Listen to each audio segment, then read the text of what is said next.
Hello, human peoples. You're listening to the podcast network of Gamefully Unemployed.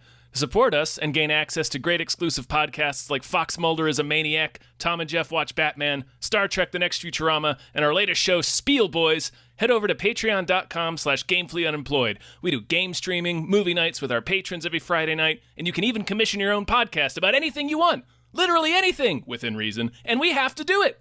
You are quite frankly out of excuses not to go visit patreon.com/gamefullyunemployed. That's patreon.com/GAMEFULLY unemployed, which is spelled like it sounds.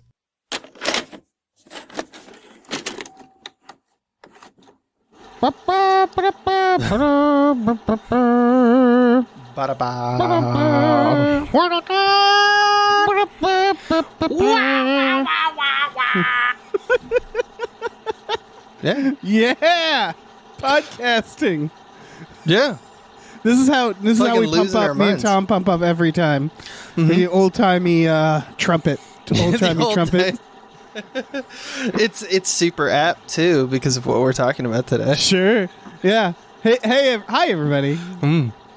Hi, my name is David Bell. Hi, I'm here as a replacement for Tom Ryman. My name is Abe Epperson. Yeah. And I hope I will impress you with my takes. All right. And we just watched Prey. 2022's Prey. That's how you say it. Prey. That's how you say it. Why do you want to hunt? Because you all think that I can't. I saw a sign in the sky. I'm ready. Muy bonita.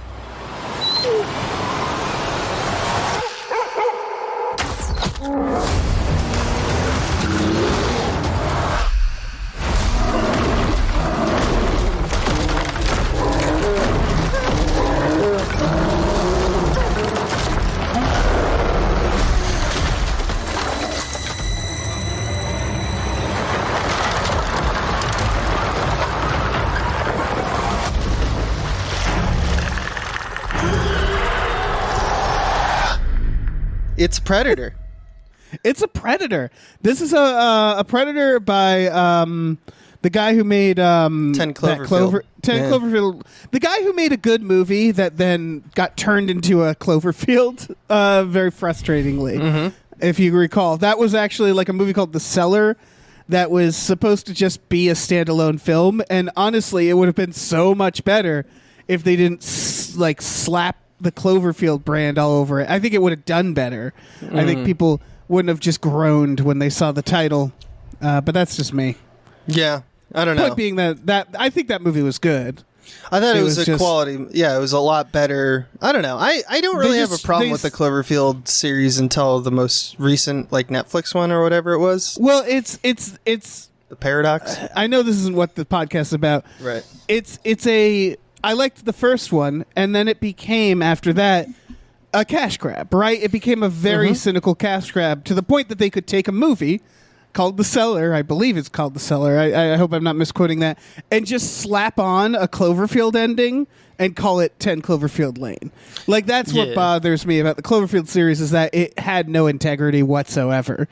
To the point that they could just take a movie and retroactively make it a Cloverfield movie because it was such a mystery box that they could just do that.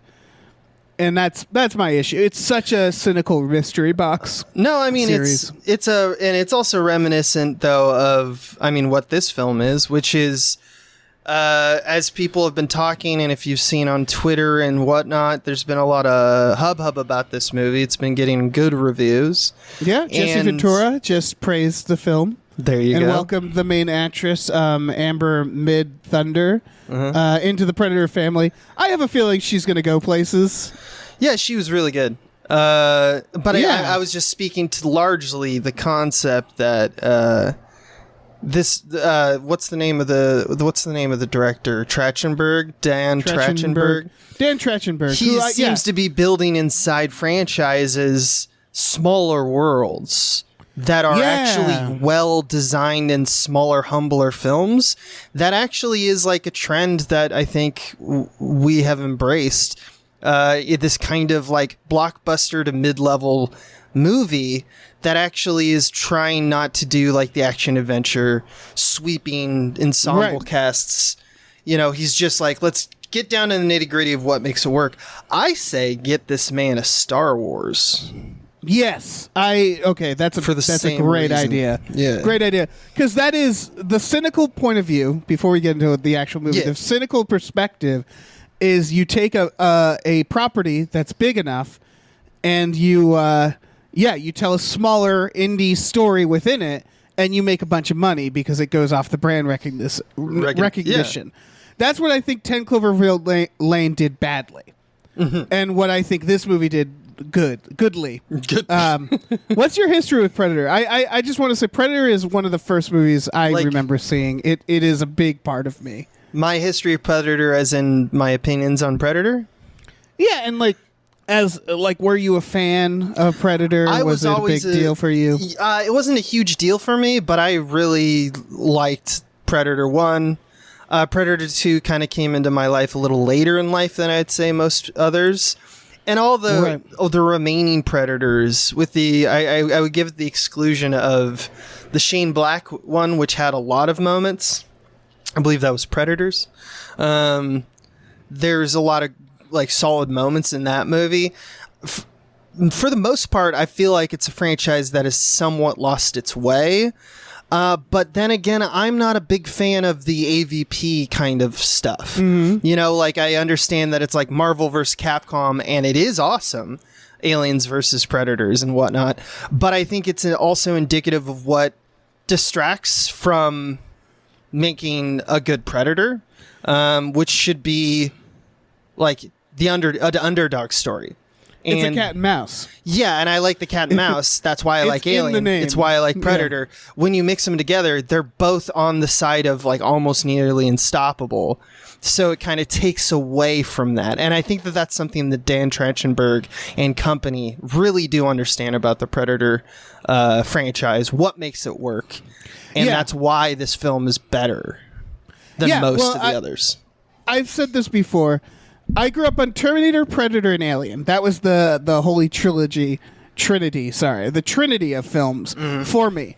And as a big fan of that, as those are the first three movies that really spoke to me. That got little Dave going, got him running up and down the stairs. Hanging out in my best friend's basement, watching Terminator, Predator, and Aliens, all the Aliens. One thing that I have come to understand is that all three of those films, in my opinion, are slasher films. Mm-hmm. They are horror slashers. Yeah. It's just that the villain, much like Jason Voorhees, is indestructible in a more creative way. Yeah. But they're monster/slasher movies, and that's what makes them great. That doesn't mean I do like some expansions of it. I liked the Shane Black Predator, but I do agree that really lost its way. That's Jason goes to Manhattan or whatever. That's that version. That's when the slasher becomes this big stupid spectacle, right? Jason Takes Manhattan, right? Anyway, and it's the same with Aliens, which is the Covenant ones. They're fun, but I do think they do fundamentally miss the point of what made the original Aliens good, which is it's cat and mouse. You're stuck with them. Same with Terminator, is that it's cat and mouse. You're stuck with this machine. How are you going to fucking destroy it? Mm-hmm. Once they got into the weird lore stuff, it lost its way, which you could say that one argument is that, where do you go with the story? And another thing I've constantly said about Predator and Alien is that the place you go with the story is back in time. Which is all to say, yes, this is exactly what I wanted for a Predator sequel.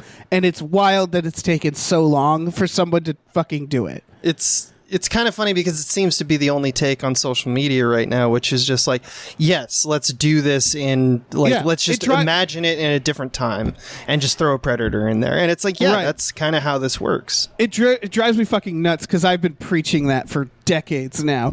And the internet is finally catching up and being like, oh yeah, what if we did one in like a pirate ship?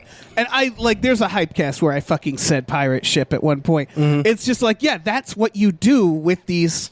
You make them the whole first Predator movie is about it's an underdog story. It's about Arnold with nothing having to use his wits.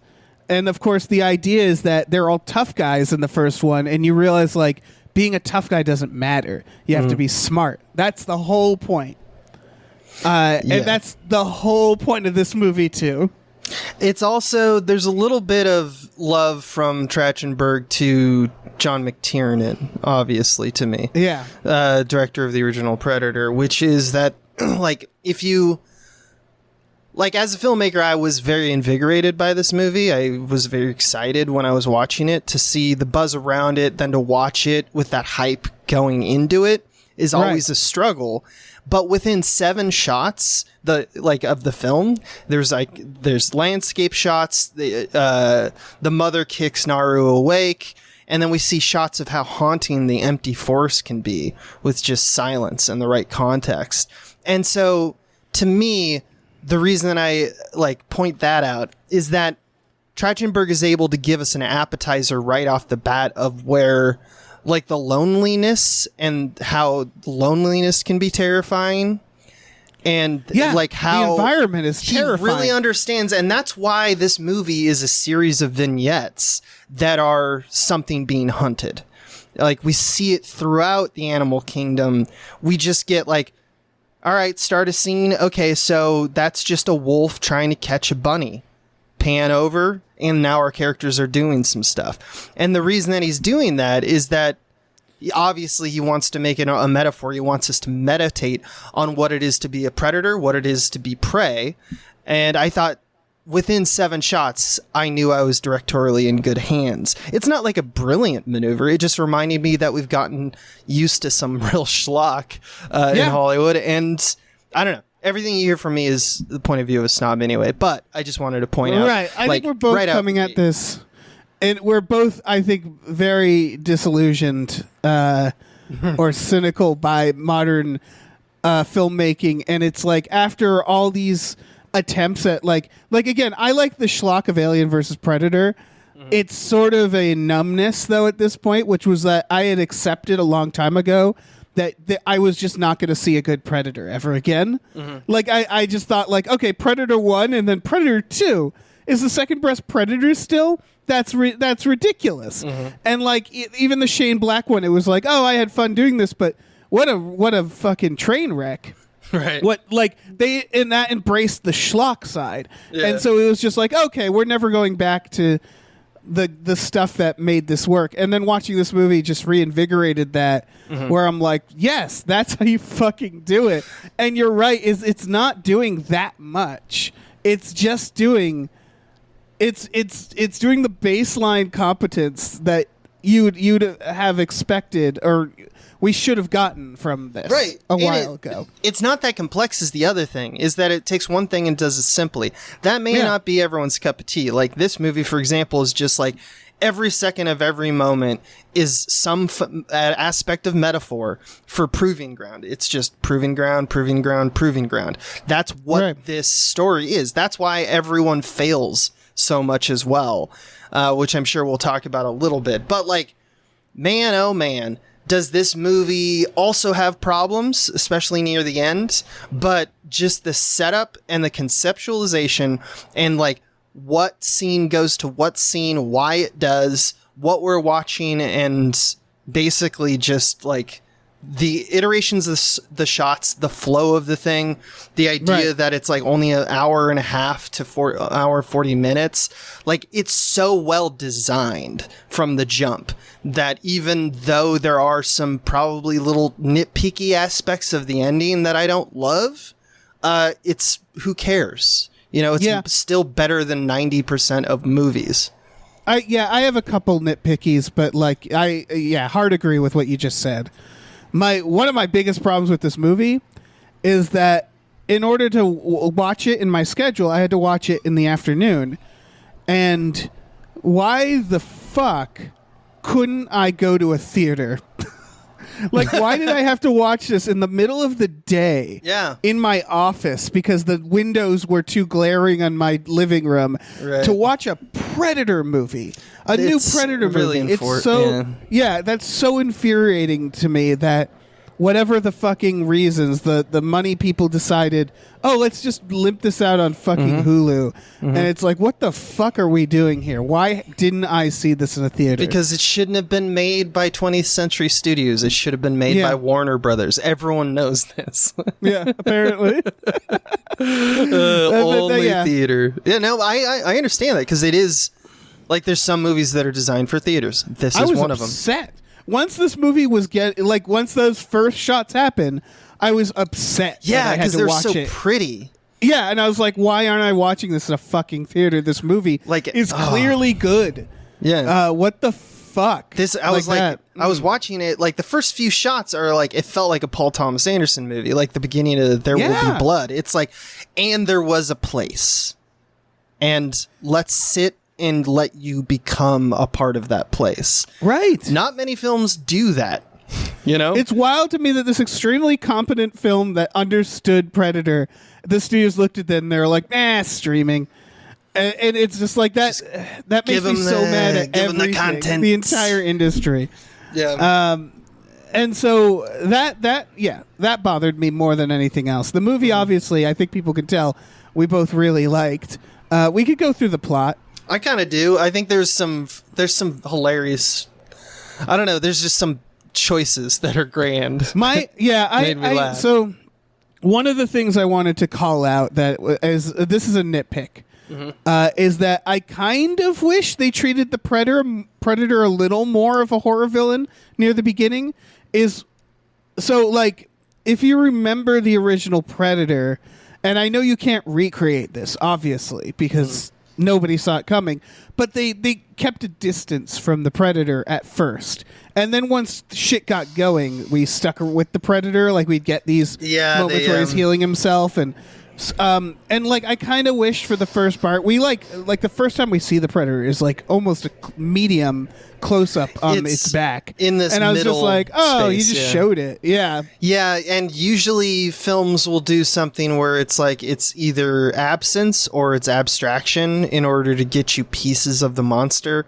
Like, think about how Alien was unfolds in terms of, like, what do you see of the alien? It's like you're building up to, like, kind of the middle of the film where it's like, and now we get a shot of, like, the whole fucking thing. Right. But I think what's interesting is, that's why it's a nitpick, is what's interesting to me, though, is, like, most people are probably saying, like, but we've seen Predators a million times. But this Predator actually looked different. So it would have been kind of cool to tease him a little more, or her, the whatever, like the who fucking knows? Just there's no way to know. But like, I don't know. This is a nitpick. That's a nitpick. It's for sure. One of my favorite parts about the introduction of the Predator, though, is that, like, he drops down on the planet. Or she drops down on the planet. I think that should be canon now. I think it can be. Well, they never specify. Who cares? I mean, there was an actor in the suit that it was a dude, but the Predator drops down and sees people, starts to look around, finds them, and the first thing that they're doing is hunting. He was probably like, sweet, this is extremely my shit. You know, like, this Predator was having a good time. The other thing we notice about the Predator, like we do with Naru, our protagonist, is through the entire film, almost until the final climax, everything is a struggle and everything is a failure. Yes. The Predator is not that good of a Predator, and something that should be said, I think the typical take I've seen online, which I agree with, which is if you look at the design sense of this Predator, you mentioned it being slightly different, having a different look, but also, like, its HUD is a little bit more simplistic. It's wearing less armor. It's not using advanced weapons that we've seen with other predators. This might be a very young predator, and they clearly scale it somewhat. They say like, all right, you're going to the minor leagues kind of idea. So we tend to make fun of predators as being the dentists of space, where they go to they do trophy hunting, right, with all of this equipment. And you could argue that's what probably the original Predator was, but one of the things that Alien versus Predator actually established, that I think was established in the comics and was always established, like I'm almost certain in the making of Predator they mentioned this, is that it very much is a rite of passage. That what a predator is doing by coming down and hunting humans is a rite of passage, and they don't always win. And that's what they're showing in this movie specifically, because the main character, she is undergoing the exact same rite of passage. That is unique, and it's like, I guess I want to unpack that a little bit with you, because that's interesting to me. Because something that we love about like when you look about your trinity of, movies, and you look about like what makes a good horror movie, it's always it's fundamental to most horror movies that we usually like, that they are human or protagonist who is like ill-equipped against, even if they know their environment well, right? It doesn't matter. The monster is literally the environment, in terms of it can come out of anywhere. Like, think of Alien, where it's coming through the ship's like hull and stuff like that. Like, it just is. It owns you, whether it's day or night. There's no upper hand against this thing. So when you get a movie like this and a franchise like this, it's a little interesting that we show them as like kind of goofy ass predators. Like, he cut his leg on a log at some point. Yeah. And that's not even like, she just sees his blood. Like, he didn't even clean it up. Next he gets bit by a wolf, and he's like, I killed the wolf. And that's he's not having a great. He's not having a great time. It's actually really funny, because they kind of do this build-up thing that they do, because, like you said, it's a rite of passage. So there's like, how far can I go? Can I get my combo score up? And I thought that this one in particular was pretty weak, like as far as predators go. It's just the idea, like, it just made me laugh. Just the idea of the predator going like, does this cow have what it takes to defy me? I conquered the mighty fish. Right. It's like starting pretty low. It kills a snake as its first deal. Yep. It's that is a theme of slasher, the slasher genre. If you go back and watch Scream, that motherfucker can't stand up without fucking tripping over something every 4 seconds. Jason Voorhees is a klutz. It's one of those weird things that happens in slasher movies, which is that the actual slasher is kind of a dope. Which is funny that this is true in this one as well, because you're right. This Predator, it's not like Alien. They kind of suck. Yeah, and they get killed. Spoilers: they get killed by their own stupid mask, and they don't realize it, which was great. Right? Yeah, it's so fucking great. Like, that's the other thing about this movie, is that you're a writer, I'm a writer. We both like this kind of writing, which is that this script has like so many sequences of simple cause and effect, and the fact that both of them keep fucking up, because it's also Naru. Like, she literally falls into, like, is told time Naru after time, is like, the predator. You can't let your bowstring get wet, and she falls into mud. It's not necessarily her fault, but she isn't like having a good time. She's constantly, like, her first Kamehameha against the mountain lion which is it's just the same thing. The Kamehameha is the rite of passage, right? For her peoples. And it's just like, oh man, she just failed. Like, and what you need to do is not fail. So it's not that she isn't qualitatively good.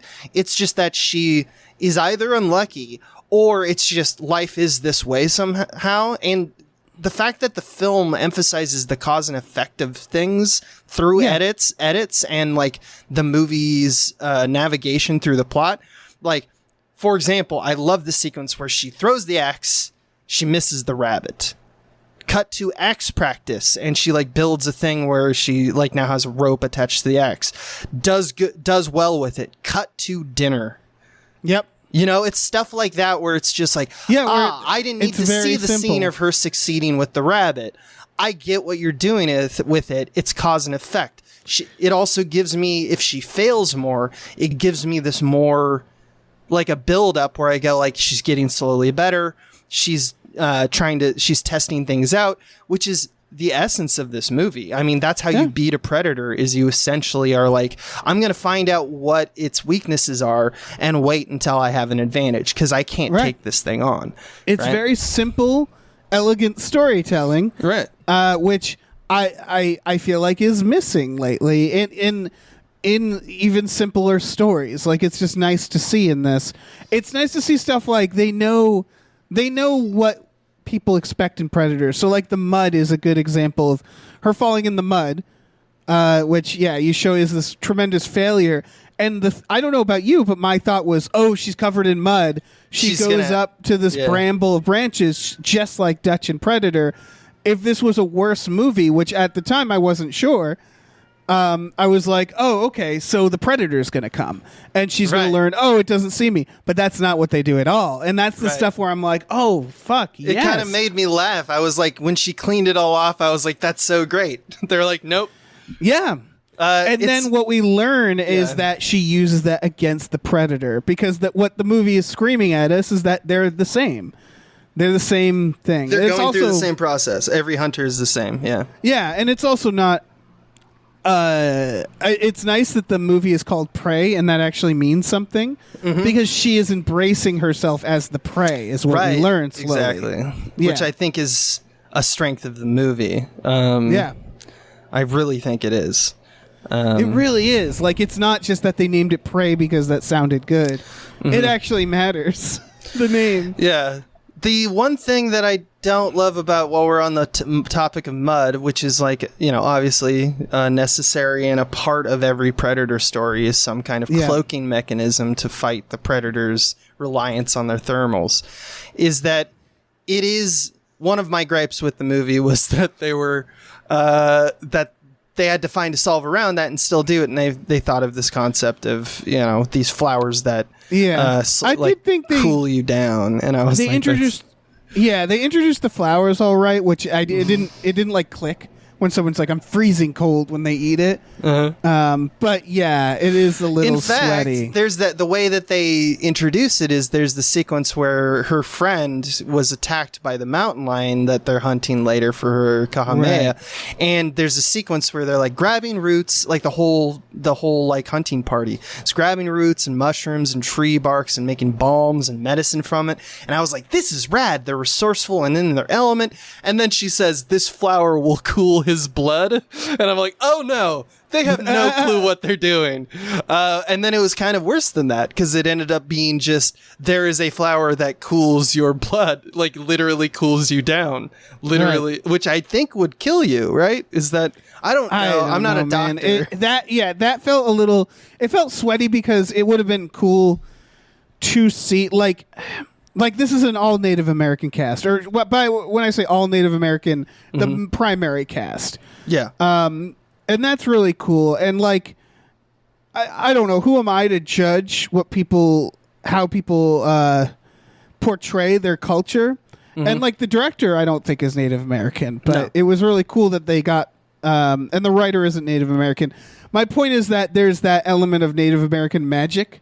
And it would have been nice to see more of like practical Native American tactics and tracking. And I think they did have that. I think they did. But they needed some fucking way to make their blood cold. Yeah. So they created this flower that, like, I mean, correct me if I'm wrong, folks. If there's a flower out there that cools your blood, so these don't show up on night vision. Because when I heard it, I'm wrong. But yeah, that's definitely like, oh, come on. You could have thought of something. You could have thought of something better. But again, tiny gripes for a mostly successful movie. Yeah.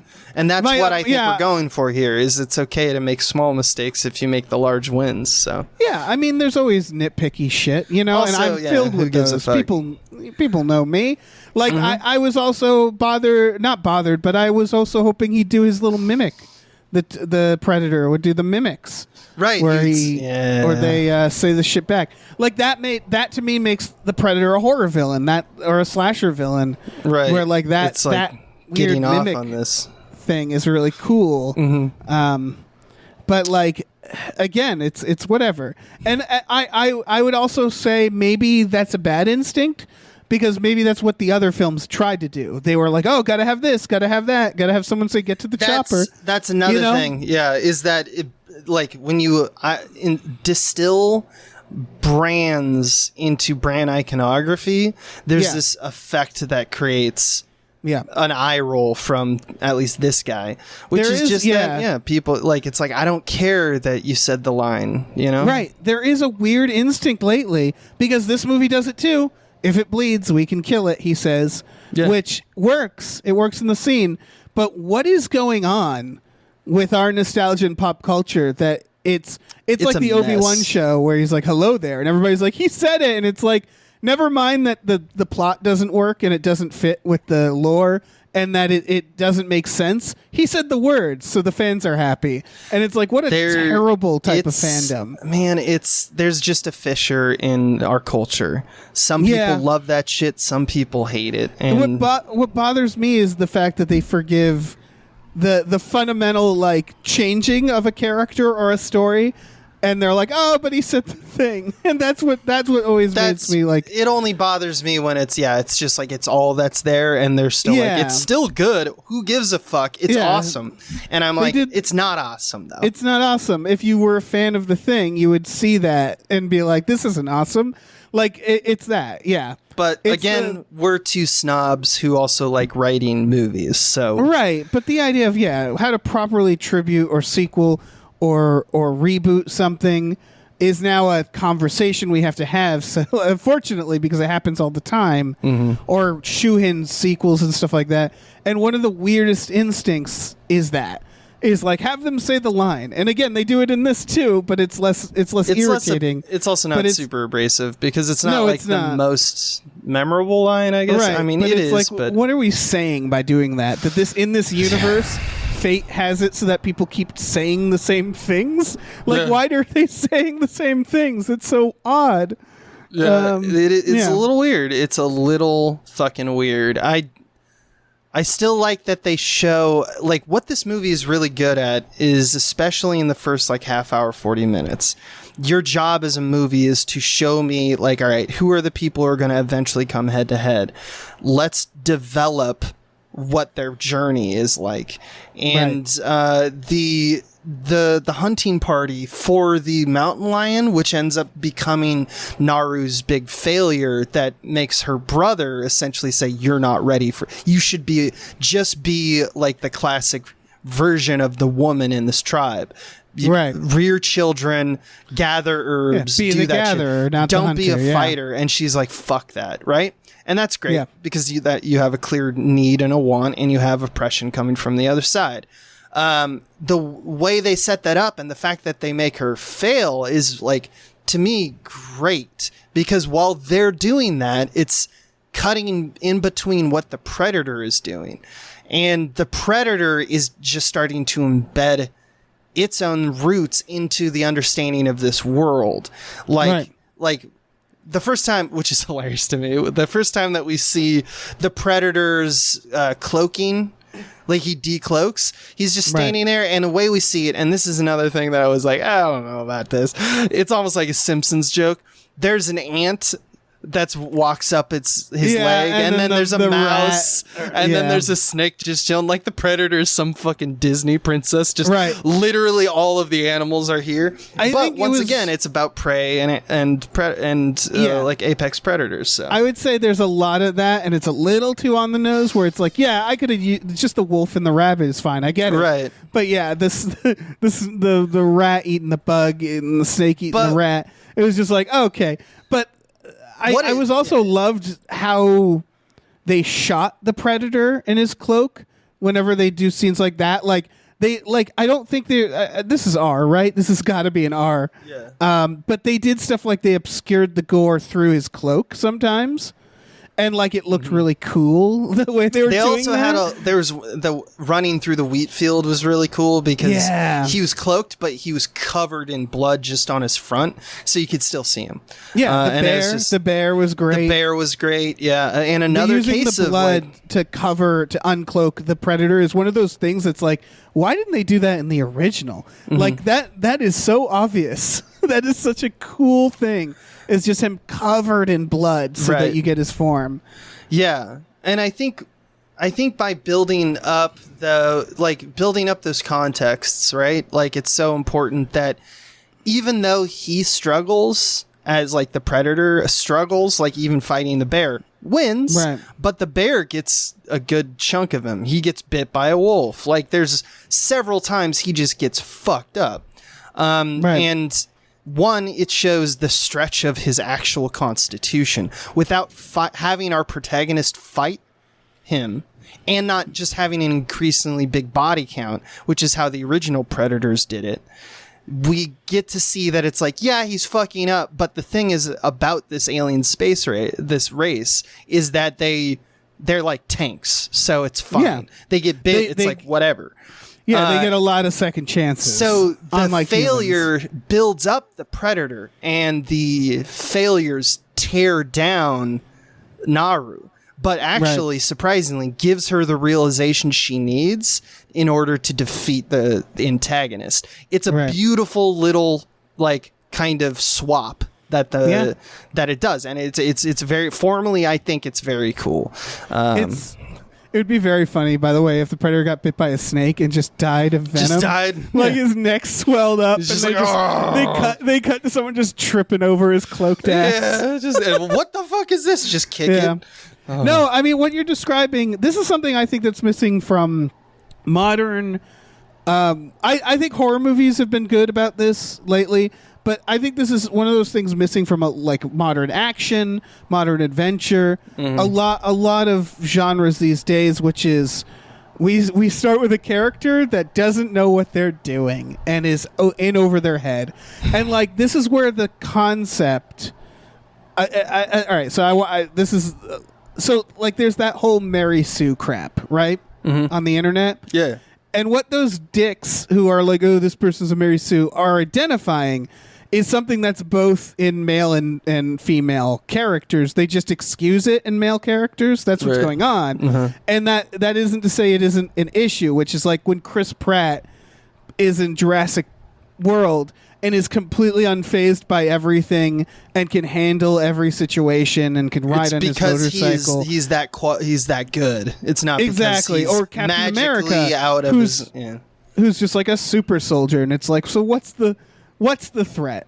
You know, what's the journey? They're constantly they're so incredibly on top of everything, and so seeing this is just it's very nice to watch a character who does feel in over their head, who has to go through that journey to become a badass, to McClane it. It's a McClane. Like, she's a John McClane, where she is completely in over her fucking head and is just barely getting by in any given situation.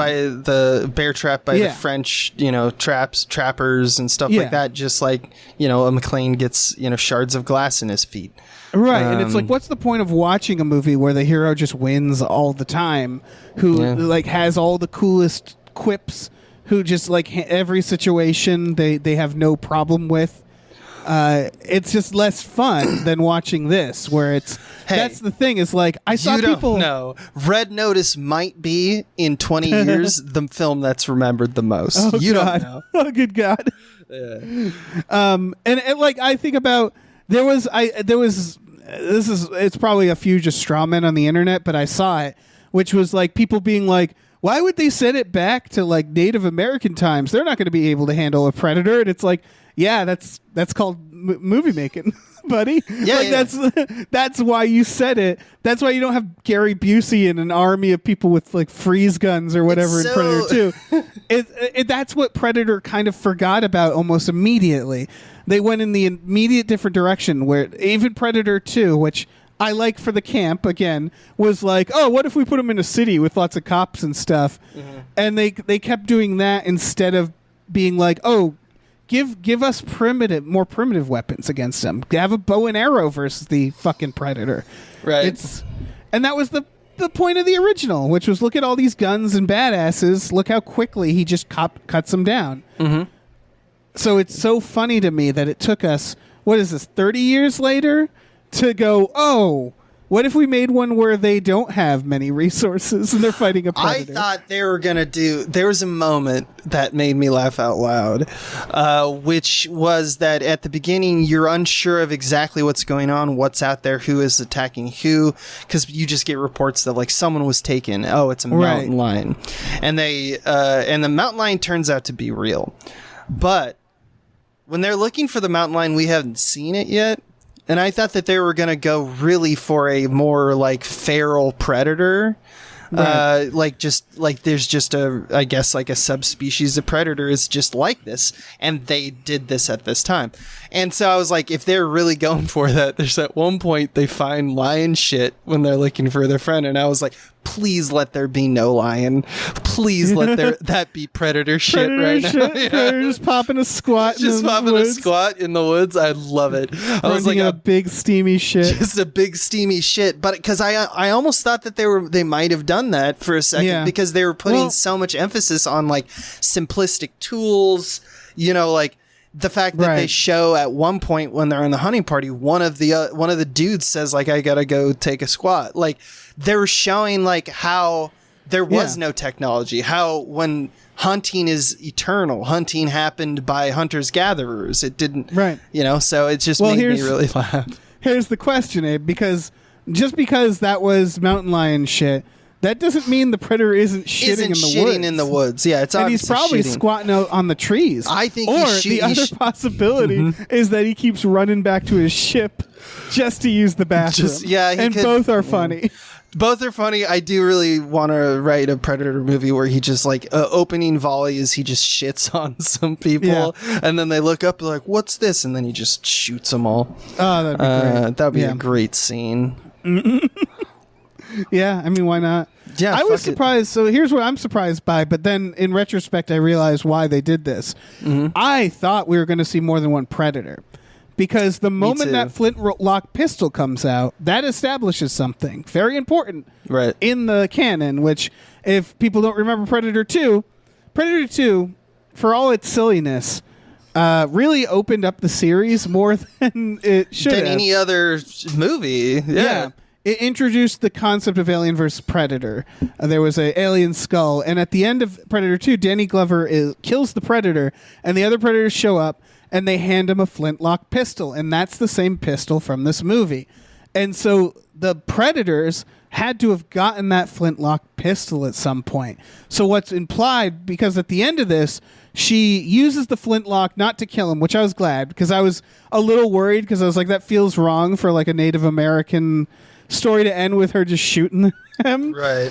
Which she actually does still kind of do that. But no, I like how they did that. Yeah, again, it's about outsmarting him. But she has that fucking flintlock pistol now. They're going to need that for Predator 2. So that opens up a sequel. Like, there has to be a sequel.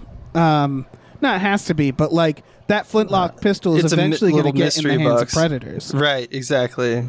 And so I really like that they didn't. I thought they were going to have at the end the Predators come collect the body and like she like hands them the flintlock pistol or something.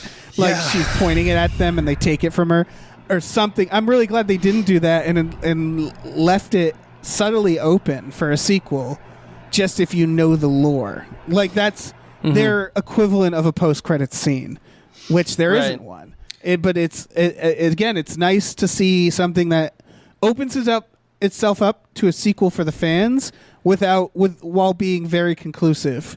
I agree. If you don't, I agree. You mentioned the ending, and the conclusion, and I kind of wanted to talk about that. So I think the conclusion they really spell it out, which is, from the start that it's gonna end with her dragging this fucker's head back to the camp, because that they keep saying like you got to bring it back to the camp. Because no one in the village saw any of that shit. So she just came back with this alien, like head that has like alien blood dripping from it, and it's like some weird animal head, and they probably thought it was like a weird horse that she killed, and so they're probably like, "Oh, good job." Or it's like and they get a better, closer look. They're like, "So this is a literal demon, huh?" I guess, yeah. What is this? It's like, was this strong? I've never seen one of these. How big was this? Was this any? Yeah, like was is it what hard you to did kill? impressive? We're not I don't sure. know. It doesn't seem hard. Its blood can be seen a mile away. It doesn't seem hard. Yeah, but anyway, you were saying. Oh no, you were saying. You were talking about the ending. Well, so the ending in particular, like how to kill a predator and like what's a good way to do it. I don't like what they landed on, which she struggles. So first thing that happens is that she gets the upper hand because she's bouncing around the trees, she's using the environment, and she's using this like tomahawk attached to a rope that she's gotten really good with. And she's using this to her advantage. She's planned traps around. She's just beating it by planning. And then there's this thing that happens where it falls into the quicksand. And then because it's kind of immobilized by the quicksand, but she set that up because she set that up again. Yeah. Fantastic. Loving every bit of all of this. Right.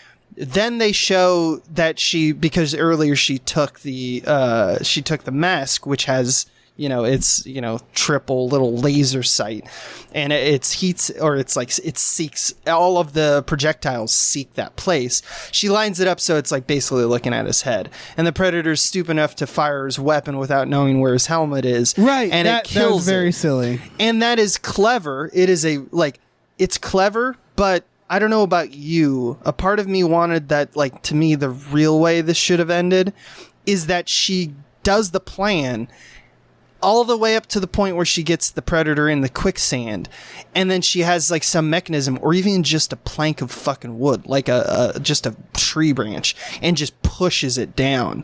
It would be so on theme if the predator just died by suffocating in the quicksand, because it would be an unassuming death. It would be the culmination of the entire building up that they've done, that it's just sometimes it just has its way out this way. Sometimes the wolf doesn't catch the rabbit. Sometimes the rabbit or the wolf does. And sometimes there are big failures. And she won because she took advantage of the environment and killed the thing. So they did all the things that you're supposed to get the theme on point, but then they want one more because they, I think, wanted to see the predator die. So I thought it would be cool if the predator died off screen a little bit instead of what she was, which is a secret mathematician wizard. Well, that's the thing, is it does play to the theme because she's basically using the fact that she is prey to kill the predator. The killing blow is the predator trying to kill his prey or her prey. And so I see what they went with there, but this is the second best predator, and there's a reason why it's not the first best. One is because obviously the first was the original, but two, I would say the way Arnold deals with the predator at the end, he ends up, I think, trapping it. Right? He builds a bunch of traps and he lures it through. He also becomes the prey and lures the fucker through, and then the predator blows himself up when he's fucked. But that's not before the predator beats the shit out of Arnold.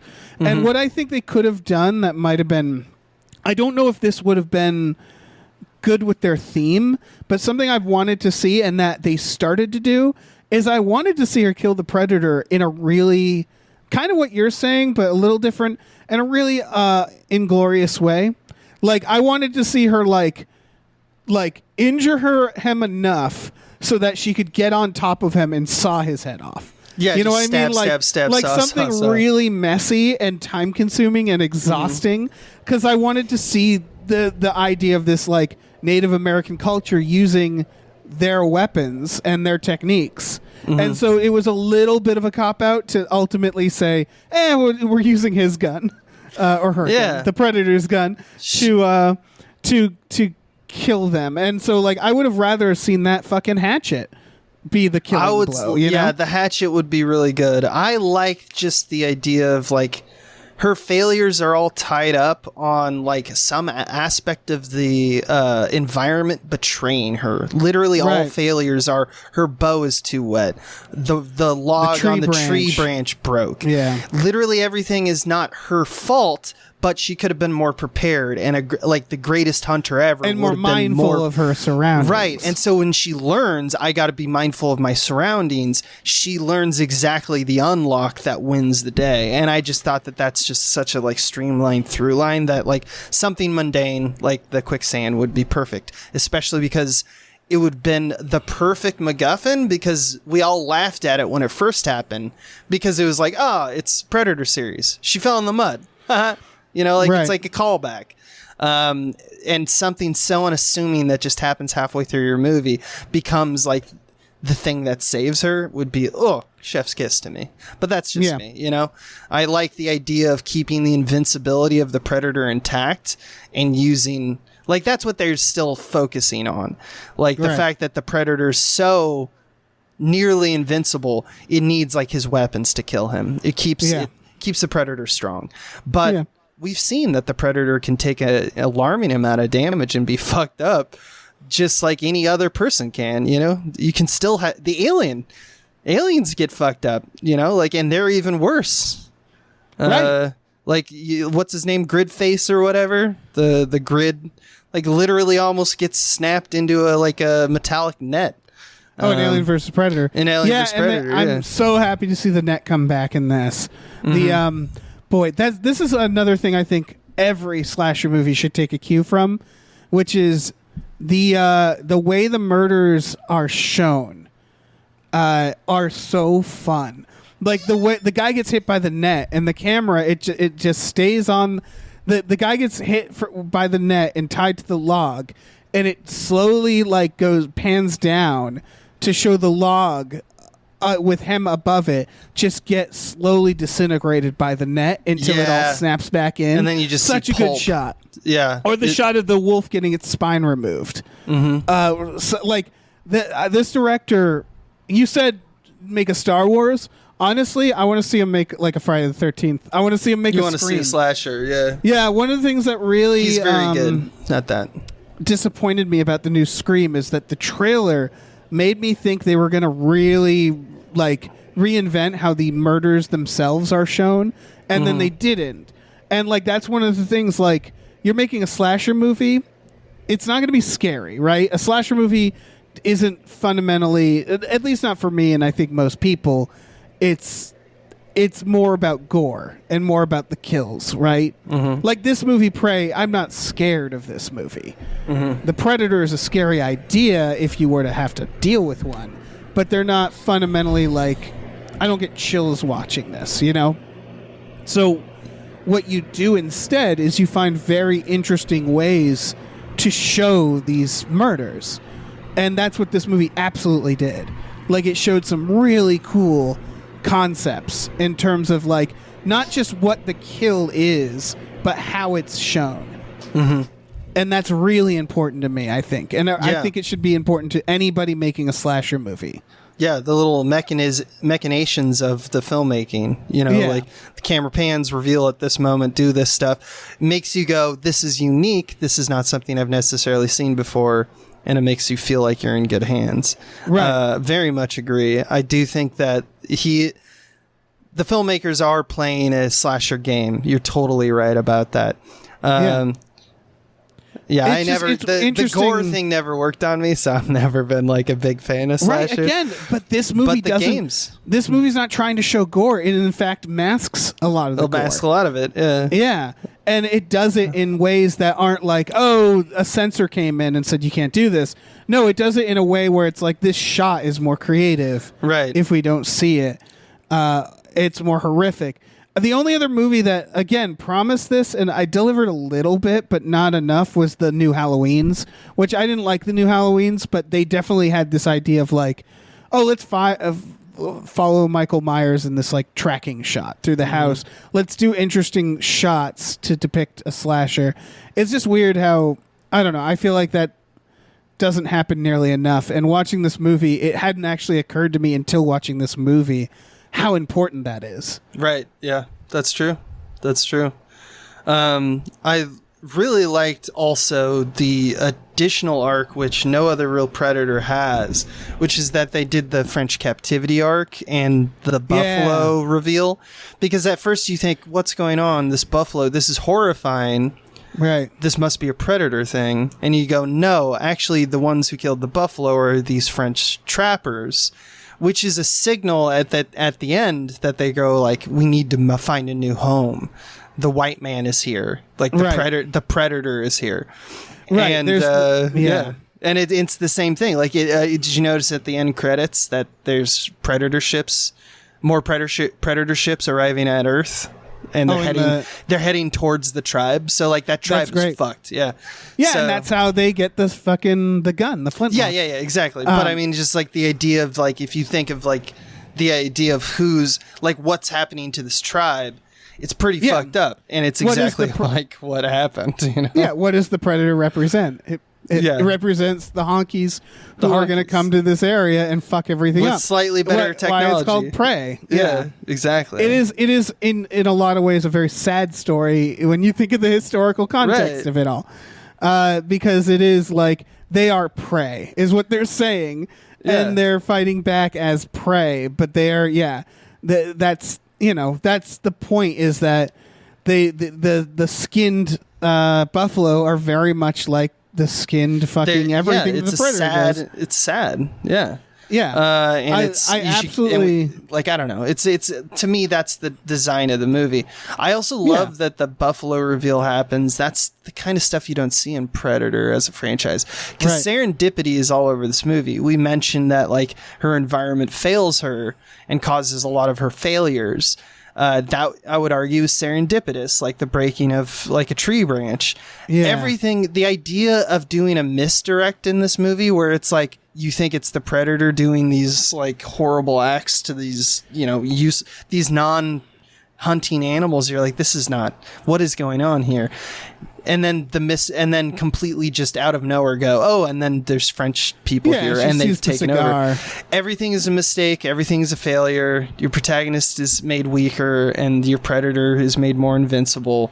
It just makes everything, to me, that's what's more terrifying. Like, I don't know. Yeah. That's why I don't think it's as much of a slasher, is because there is a DNA involved in this movie that is very much trying to do a horror movie that is less of a slasher and more of a psychological kind of metaphorical horror. Oh, for sure. I just think, like, when I think slashers can be more than slashers. I'm just talking about like the fundamental idea of what is a Predator movie, right? And they are fundamentally supposed to be slashers, and they're like a Jason most Voorhees, of the sequels forgot that almost immediately. Like, it feels like by Predator, the end of Predator 2, they've forgotten what movie they're making, and so I don't know. This didn't forget that. It knows what the type of movie it's making is. You're right that it's doing more than that. In fact, I do want to talk about the French honkies, because there's one more element of this that I totally fucking forgot about that made me so happy, which is that the dynamic of what we're seeing is the opposite of the original Predator, which is a cigar-smoking tough guys going to an area that they don't belong in, slaughtering people who run into the Predator. And that's the original Predator. Yeah, and they find a local woman. They take her, and unlike this movie in Predator, she joins them, and they can't communicate with her, right? She speaks Spanish, and only one of them can speak her language. And it's revealed later that she speaks English. But that is the dynamic in this movie. It's flipped from Predator. Is that it's a nice cigar-smoking invaders are the bastards. Just like, no. You don't and they're pointing join forces with them. Yeah, and that's the thing is Arnold Schwarzenegger's group in Predator, they are the bastards. They're just, that's the kind of the point, is that they're these like, hyper masculine assholes smoking cigars, who get in over their head. And so it's just fun that they clearly knew that. Like the cigar smoking, that I feel like is very obvious. The fact that there's one of them who can speak her language. I love that they do the thing where English is in movies it's always Comanche. like the normative language. You know what I mean? Apocalypto did that, and it was really kind of cool when they did Yeah, that. and so Comanche we're seeing it all from their perspective. So they're all speaking English, and then the French people come in, and we don't understand what they're saying. But they're and that's speaking really French, nice. and it works. Yeah. Yeah, I was going to ask you, like, because did I miss something? She knows English? I thought she never...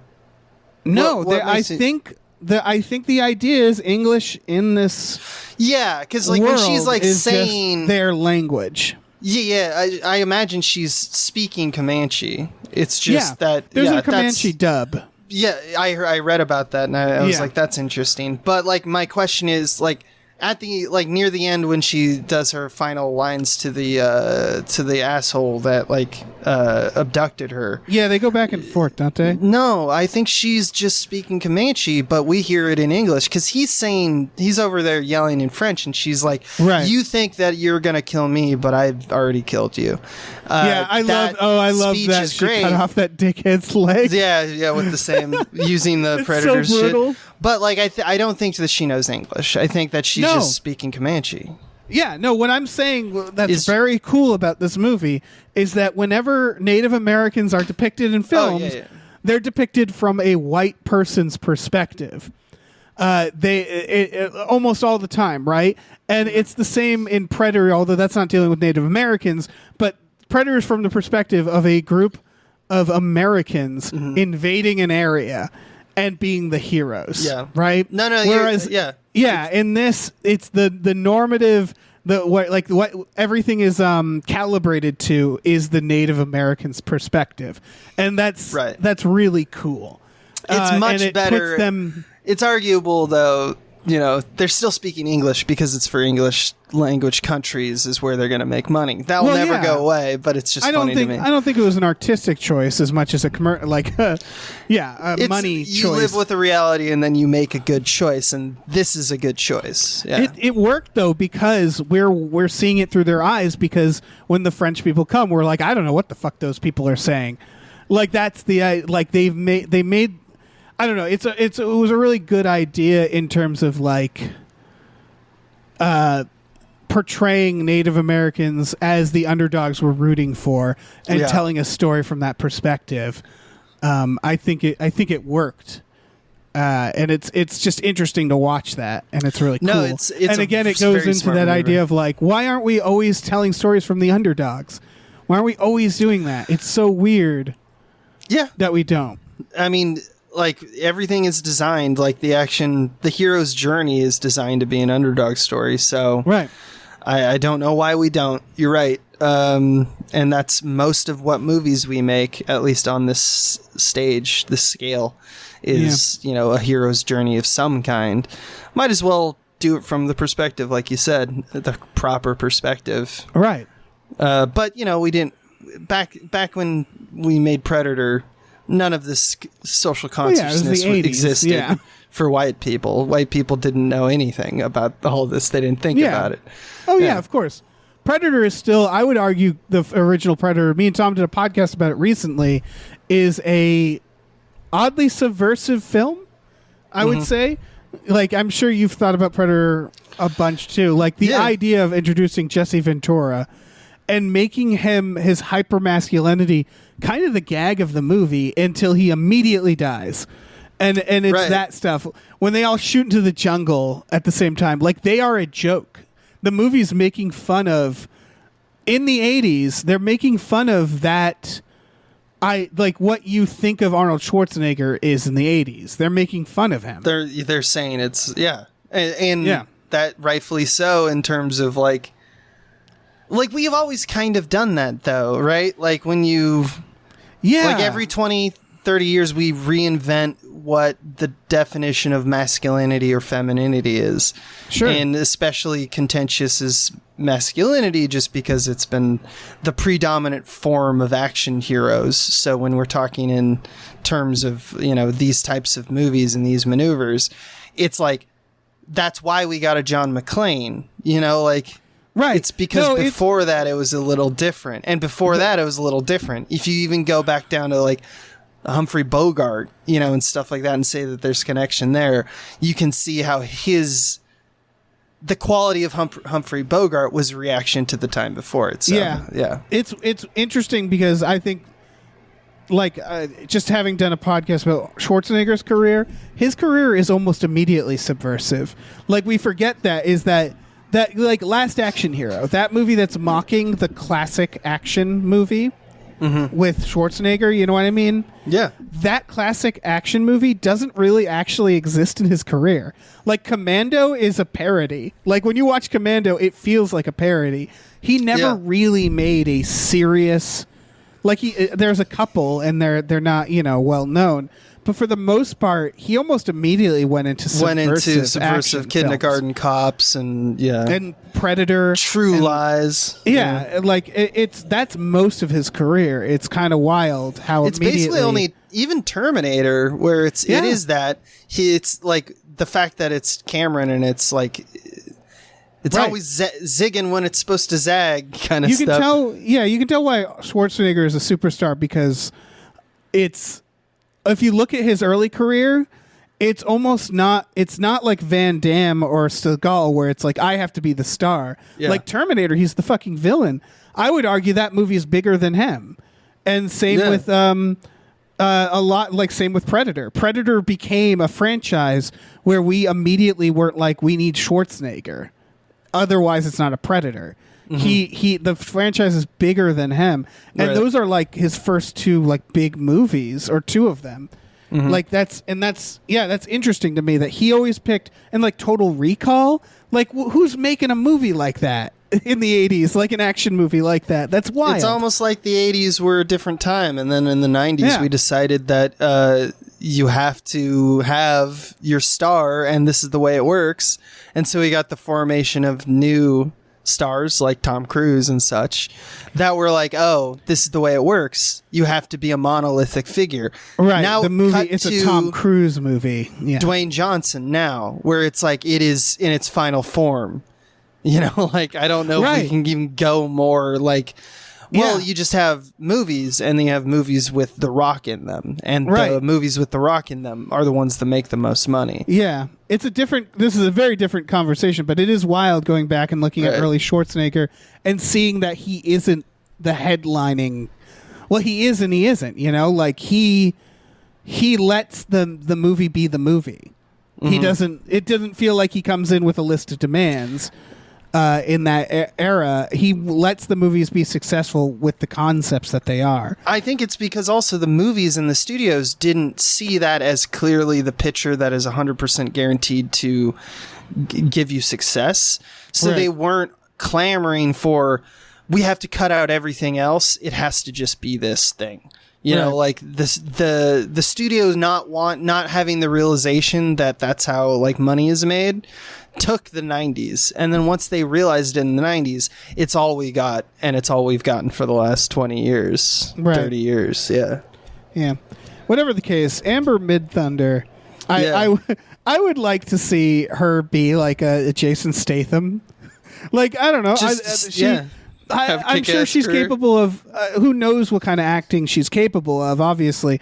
But watching this, I was just like, I want this as an action star. I want, I agree. I want Kindergarten Cop with her.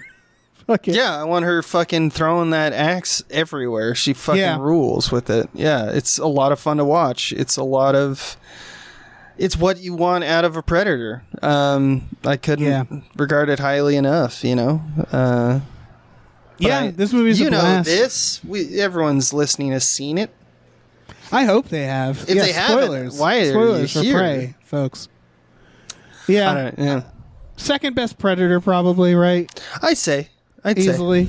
Yeah, it's hard because, like I said, it's very much like slashers, which is like, I like late Jason movies, not because they're good. And it's the same way as like, I like Alien vs. Predator Requiem, not because it's good, because it's a spectacle. I like the Shane Black Predator, even though it's fucking out of its fucking gourd. That's why it's good. But that's the thing, is it like these Predator as a franchise has never had a problem knowing what individually those movies are about. It's just had consistency issues about what they're about. they made the first one and then they never took it seriously again. Right. And that always bothered me. And I got used to it. So like I'm sure if you went back and watched or listened to me and Tom's review of the Shane Black Predator, I probably like praised it a lot. But because the bar had been lowered. That one's it's just the nice. Predator, right? I said Predators I think that's earlier, the but Predator. it's the There's Predator. Predators with Adrian Brody. Right. The Predator. It's even worse. Yeah, and The Predator feels like it was trying to copy Predator 2, that camp. Whereas this movie went back to the original and was like, you know what? And it just, I think we need more of that with, like, for example, I would love to see an Alien movie that took that same cue, that went back to the first Alien and said, let's go back. Yeah, let's go back and do this. Right. Yeah. I know that the internet is loving to compare Alien to this movie just because of the fact that it's got a female protagonist and doesn't like make a big deal about it. And that's also true. There's a lot of press happening around this movie. Yeah. That I think seems like they should have released in theaters. Really seems like they should have put this Seems like theaters. they should have made it a major focal point of the studio 20th century. You know, what's going on there? Yeah. But yeah, Dan Trachtenberg, I see you. So many people here that I'm like, yeah, I see you. I see what you're up to. I see what you're I'm up so to. excited. Also, Terminator. They need to do this with Terminator as well. Get Arnold out of Terminator and make a Terminator that's going back to the cat and mouse, where it's just, I'm being followed by a fucking robot. Call it that. That's what the name should be. Yeah, I found a quote just now. The John Davis, who's one of the producers of the film, said about Predator, the original, quote, was a wonderful, interesting movie, and I know what worked about it. He added, I feel like we kind of never got back there again. We ended up in different places. Yes. I think this is a worthy compliment to the first one. It's going to be as good. Yeah. They literally know what what we're saying. They were saying this. So yeah. I don't know if this is a really hot take. I would put this movie neck and neck with the original. Like I the think original it's basically is the same movie. It's just updated. And arguably that one someone could argue you don't need to make it because Predator already exists. And I'm like, yeah, I see what your point is there, but look, anytime anyone says that to you, my view on it is, yeah, but things get updated just because time.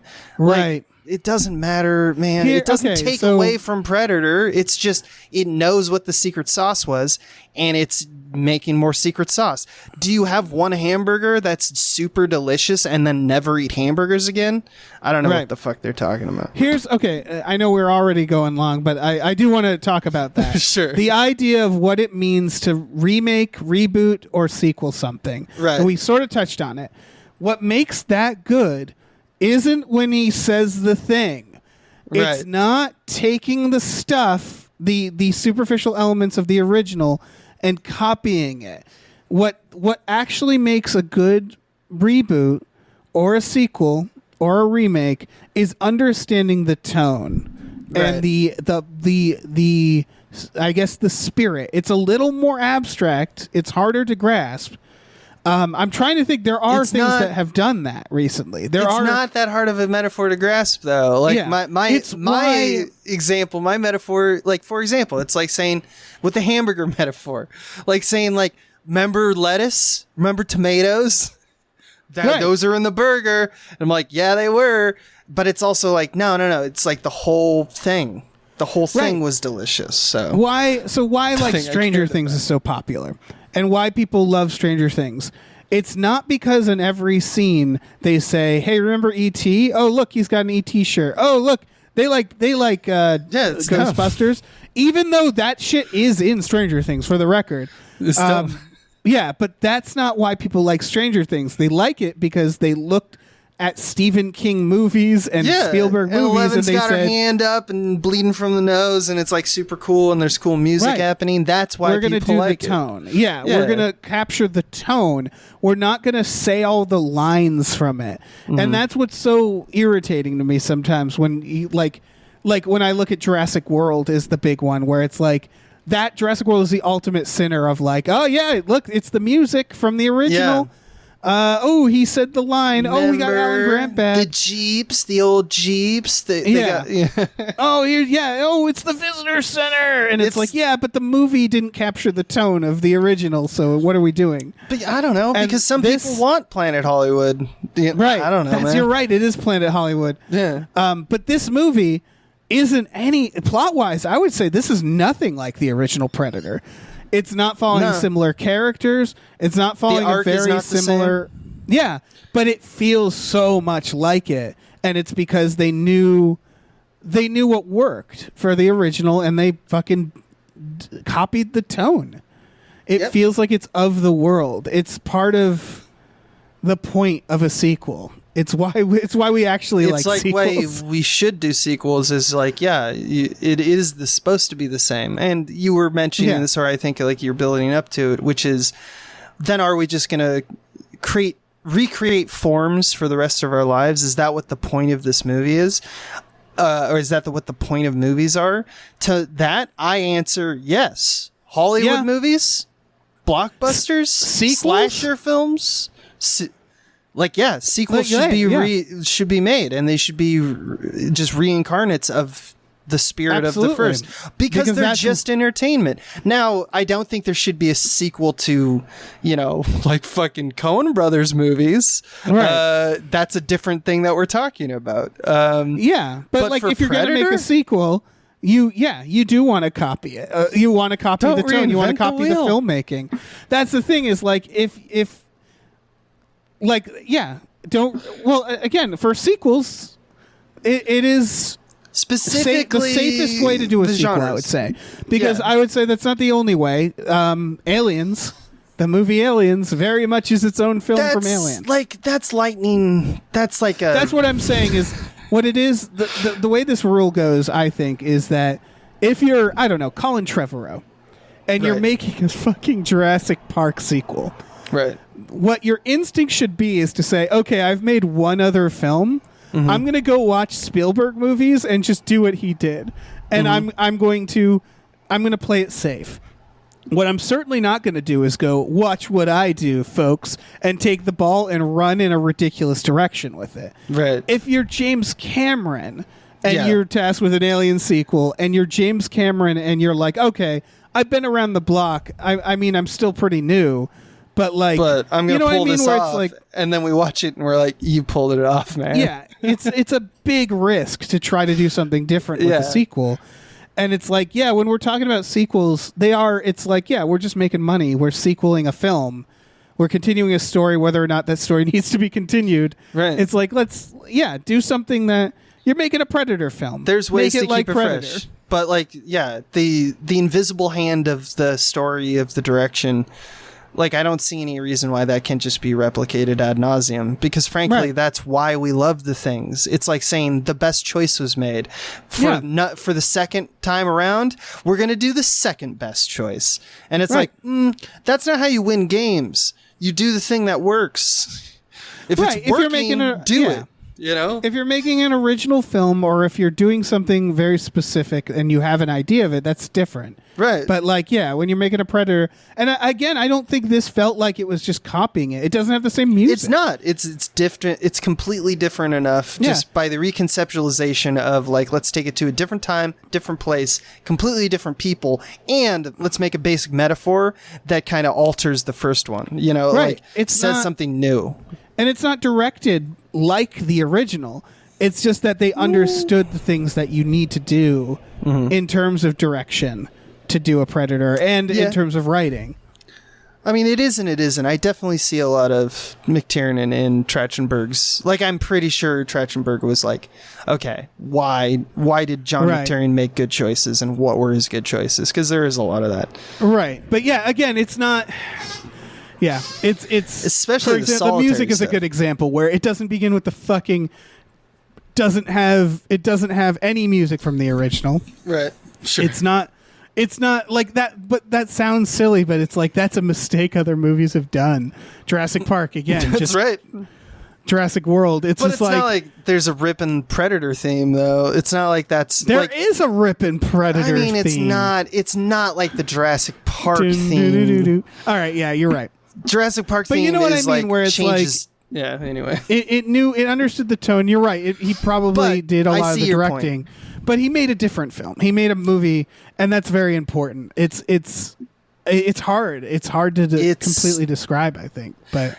It is kind of one of those things that you either see it and you go like, I like this, or you don't see it and you're like, I don't know what these two yucks on a podcast are talking about. Right. I definitely understand both points of view, because people watch movies for many different reasons, and we watch movies different from, you, or maybe we're all the same. But it really comes down to, I think that there's something for everybody in this movie, because it isn't. Yeah.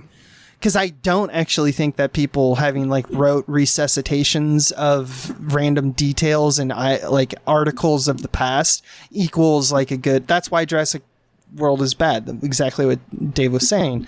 But the spirit is very alive in from Predator, and if you liked Predator the original, I think you would like this movie. Why? Because they're basically the same. Yeah. Same where it matters and different where it matters. Same where it matters and different enough to make it not feel like you don't think about Predator when you're watching this. I really think. Yeah, I really didn't. You realize it in after the fact, you realize the references are there and you go like, yeah, okay, like the mud thing. But it's not like you're still worried. It's still enough for you to go like, what are they going to do with this though? Like, it's not like it's, like one of my favorite movies to talk about that has this problem is when you watch like The Hangover. Watch The Hangover 2 as soon as you watch The Hangover. No, because don't. it's almost paint by numbers. It's almost like there is a scene where Ed Helms has to sing a song. And comedies have the worst sequels. Comedies are the worst. But yeah. It's like that is kind of what I'm advocating for this genre, and that is like the farthest extension of making the same movie over and over and over, and it's nauseating. It's fucking the worst. But here it's different enough because of the maneuvers are so open-ended. Like the fact that she washes off the mud, then you go, well, I don't know where you're going, you know, and that is part of the experience, right? That is why we go to movies, is to be surprised. Yeah, I would say so. Going to the comedy analogy, it is the difference between making Austin Powers 2 or Hangover 2, where they literally just copy the same jokes.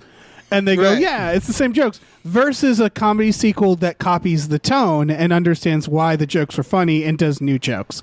That's the difference, I think, ultimately. Yeah, exactly. Yeah. But in the end, I really do like what the similarities are between Predator and Prey. Yeah, it really they feel makes it go. of the same universe. And I want... I think one of our friends was saying on Twitter, it's like, let's fucking throw this into like a Roman legion. Let's throw a Predator into like a, just like, I don't know, throw him into an Egyptian times. Who gives a shit? Yeah. Pirate ship. Absolutely. Yeah, pirate I think ship, that's pirate the way. Pirate ship would be tough because it's very limited. It's not like you got a lot of space. He's just like, where is he? He's literally up in the only tree that exists in ships. But here's the point: is that like just transposing time and space, but on Earth through our history, throw a Predator in there. That is totally unacceptable, if not the right choice at this point for this franchise to go. Yeah, I would say we could do one more sequel to this, to Prey, but that's a slippery slope. I don't need it. That's a slippery slope. I don't need it either.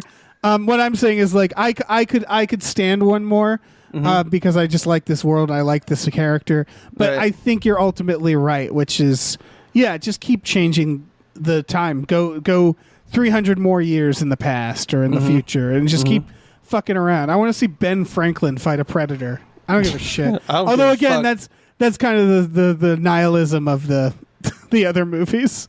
So yeah, but I mean, it's like you still just got to make a Predator, though. The other movies didn't. I mean, I guess they did because we're not Predator; they're Predator. Tough. It's real tough, man. Because you're right. Is that if the studio is just like, okay, we need 5 more of these, I guarantee those won't be as good because they're just gonna start like people are saying. It's the meme of it all, where it's like, make Roman soldiers, but what made Prey unique is that the fact that it's of this time and that it's these people, this tribe, matters. That matters most, yeah. Yeah. I think, and that's the thing, is that it's hard to keep... It's hard to make one that takes place in Roman times that you're going to look at and go, oh, that was also really relevant and perfect. Yeah, and it kind of flips, like you were saying, like, it flips like the original, kind of like in terms of like indigenous people. It like flips what's happening there. It's not like Romans, you're going to find that necessarily, not to say not necessarily, you might. You might find something. I think the predators do represent something that exists throughout history, which is combination of domination via technology and hubris, right? Right. Like, and there's a lot of that. Unpack, yeah. Yeah. There's a lot of time and places where that's relevant. So maybe it does work, you know? I don't know. Did you notice what I loved also in this movie is just back to basics, like how she literally like saves a dog. That's like the starting thing. I mean, it's her dog, and I think that was nice, but then when I watched it, I was also like, oh wait, I'm in a Predator movie. Is that dog's not going to fare well? And then I was like, wait a second, though. This is like a big movie. They're not going to kill a dog. And then that was with me the whole time. They did a great job with that because first of all, they chose the cutest dog. Yeah. And then secondly, they kill a dog, a wolf. They kill a wolf. And so once that happened, that was the same thing with me. As I was like, oh, you motherfuckers. There's no way to know. They could kill this dog. They're going to kill the dog. Yeah. Like most movies, it's like, they're not going to kill the dog. This movie, it's the same with, this is why we advocate on this podcast network, the killing of children in movies. Mm-hmm. It's the same reason, which famously Alien vs. Predator Requiem does. And the moment you kill a child in a horror movie, the audience goes, oh, okay, so nobody's safe. And it's a very quick and easy way to do that. And they do the equivalent of that with a dog, because dogs and children, pretty much the same. Pretty much the same. But that ending where they're working as a team, like it's Naru and it's Taabe, which is her brother, and one of the things that actually took me out of it is that Taabe comes in and he's riding a horse, and then he surprises this predator, and I know the predator's all dealing with Naru at that point, but it's not like he wouldn't. Like, he's got super senses as far as we know. He's got heat vision. A horse you should see a mile away. Yeah, you should hear the clop, clop, clopping in the silent forest of a horse. It's not like this horse has, like, stealth checks, Like, well, we don't know. But yeah, it could be the quietest horse in the world. But yeah, it's just like, and he, like, just descends upon him and throws a spear through half of his body. And I'm just like, that was cool. Also, this predator sucks. Yeah, he does. Yeah, he kind of does. I think he's I've seen a few tweets of people like, this is my first Predator movie, and I didn't realize how shitty they were. They really are shitty, and they're almost always shitty. I just can't get over that they... It's the Worf effect. What it is that every Predator movie, the Predator has to lose. And so we just don't see the ones where they win. And maybe they need to do one where the Predator actually wins. That would be hard to make not boring, but I like the idea a lot. Yeah. I like that now. What about like a predator? Like, you'd have to do like from the perspective of a predator, like a predator who's got like a family who's like, you'll never be a good predator, right? Or what you do is you do it all from the human's perspective, and it's like really sympathetic, and then they kill them, and then you just follow the predator to his planet, and it's like the ending of their own underdog story we were involved with. Yeah, and they're just they all raise him up, and they're like, yes, he got the skulls. I guess we like this predator too. Yeah. All right. Oh, okay. Yeah, I do think that there's something to be said about that, like almost nihilistic swap of just like, and now this is what's important, and now this is what's important. Why? Because everything's not important and important to somebody. I think that's something that a few horror movies do, which is really ballsy, but sometimes it works, in my opinion, because the problem with most horror movies, much like a mystery movie, is that when the audience has gotten so smart that you can just see what's going to happen, Yeah. And so that's a good way of making people go, okay, I officially have no fucking clue what's going to happen. But again, that doesn't always work. And I don't know if that's good for a Predator, to be honest. I don't think it's... Because again, they're slasher movies. We kind of know. You don't, like, unless you have a really good idea, you're making a slasher movie. And slasher movies end with the main character living. Yeah. That's just how, in the villain dying but not dying. Right. I mean, that's the basics, and there's reasons that it's like that. There's ways to uproot the form, but we don't see these all the time. Yeah. I would argue Predator actually uproots the form because what makes Predator unique to slasher movies is that the villain is always technically a new person. Mm-hmm. Whereas Jason Voorhees always comes back. Freddy Krueger always comes back. But they can fucking grind up a Predator, and there's a bunch of other... Because they're just animals to us. Like, they're unknowing, unthinking, black eyes, abyss eyes. Like we do. Right. Like, one of my favorite ones is the Alien vs. Predator sequences where there was just like, they're like having like, clearly there's like a Papa Predator or like a Chief Predator. And he's like saying shit to the other Predators. I'm like, oh, they're like people. It's like, it's weird to see, like when you first see in Star Wars that like, oh, the Wookiees have a civilization. That's fucking hilarious. Like that. That's like, ridiculous. I just thought that they were very, like, I guess that, what was I thinking? Of course they're like hyper intelligent. They can drive spaceships. But it's the moment you realize there are Predator architects. Wookiees are like your dog or something, right? Right. Like, no, they have a whole fucking... They have wants and needs, and of course I just like, it's funny to think about predators having like dinner is really funny to me. Yeah Predators having dinner for sure, just sitting around table asking how their day was. It's probably slop of some kind. I don't know, it's probably something. Do you think they use those like fangs, because I don't know what those fangs are for. They don't feel like they're a part of the eating process. I think they're like utensils. Like, it's like having a fork on your mouth. Oh, so they go down on the plate that they have, and it just like stabs. Yeah, they like open wide, and it stabs like the shrimp, like the little shrimp that they have, and then they pick them off that. All right, I can see it. Are we done? I think we're done.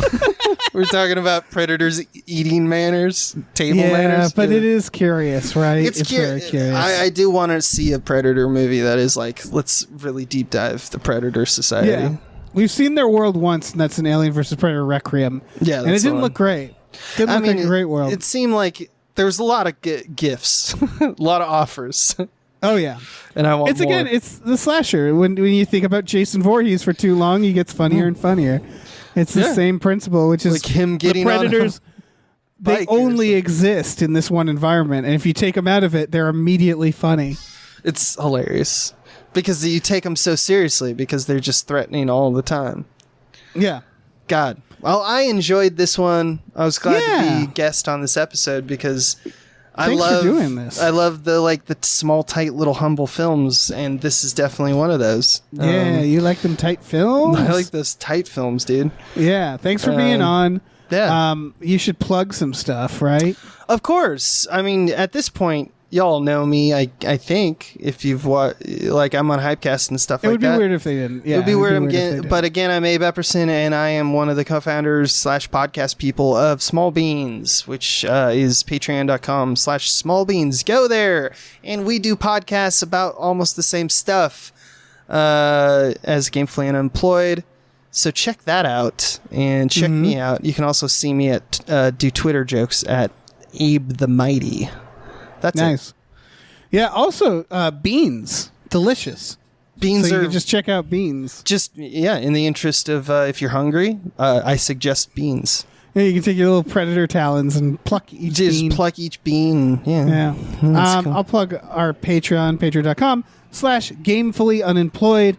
You go on there. There's some exclusive podcasts. A couple of them we do exclusively with Small Beans, like Star Trek: The Next Futurama and Spiel Boys. We also have Tom and Jeff Watch Batman and Fox Mulder is a Maniac. Those are all accessible for $5 a month. We also watch movies with our patrons every Friday night. I'll probably put on Prey one of these nights, I think. Yeah, why not? Yeah, why not? This is one you could talk over because it's so visual anyway. But we should wait some time before Yeah, people I want to see give it all. people time to, because that shouldn't be the first time you watch it. Yeah. No, it's worthy enough. Yeah, but check that out. Check out Prey. Check out Hulu.com. That's HULU.com.